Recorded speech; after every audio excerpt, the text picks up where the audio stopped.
He laughed when he said it. Not the kind of laugh that fills a room, the kind that slices through it.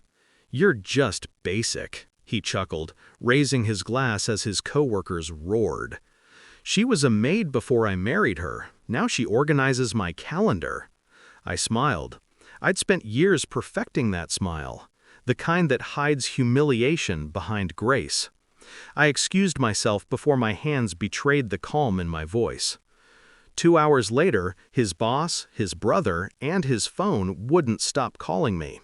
By then, it was too late. The first move had already been made.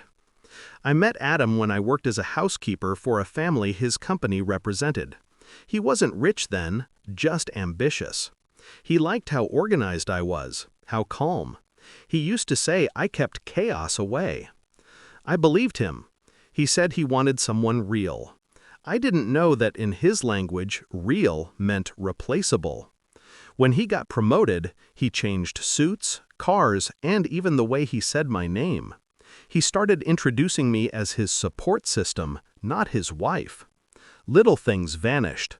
Morning coffee together, our Friday walks, my place beside him in photographs. And when I asked about the woman whose lipstick stained his collar, he said, "You wouldn't understand. She moves in circles you don't belong to." He was right. I didn't belong there. But I was about to build a circle he'd never escape. No screaming, no tears, just silence, the kind that makes people uneasy. I started watching him the way he watched stock prices, patterns, fluctuations, sudden spikes. Every night he came home a little later. Every morning he left a little earlier. He changed passwords. I changed strategies. While he slept beside me, I copied data from his phone to a private drive. While he showered, I scanned contracts and transfers. His company, the one that celebrated him, had a soft underbelly. His boss's offshore accounts, his brother's hidden debts, and Adam's digital fingerprints connecting them all. I didn't plan revenge, I designed it. His boss adored lavish dinners, the kind that look like success smells.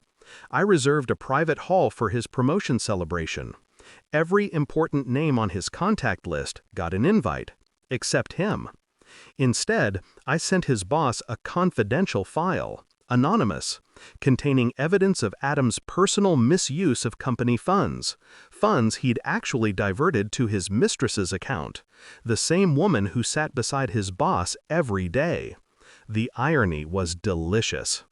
By 8 p.m., the dinner was filled with tension. By 8:15, his boss's phone buzzed with the email. By 8:30, whispers began. By 9, Adam walked in, uninvited, smiling, confused, and walked straight into his own downfall. He saw faces shift. He saw his mistress avoid his eyes.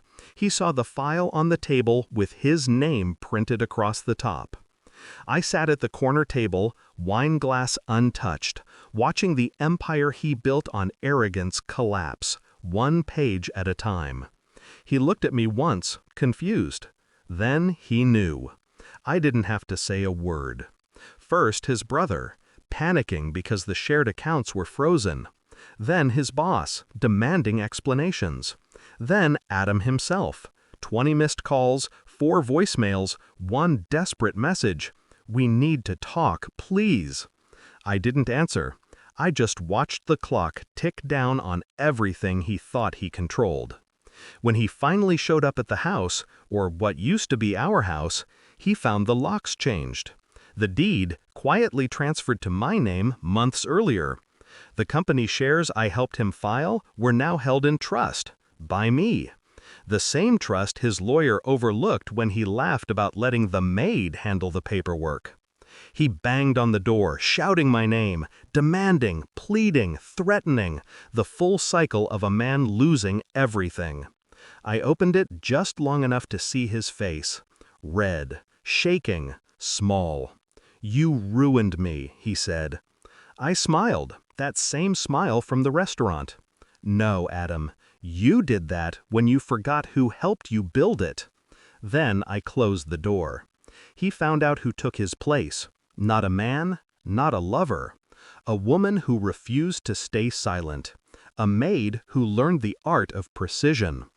People think revenge is loud, shattering glass, screaming matches, chaos. They're wrong.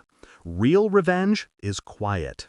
It's the silence after the final call stops ringing.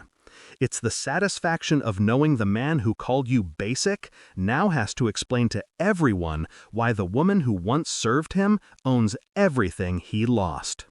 And when I stood in front of the mirror the next morning, I didn't see a maid.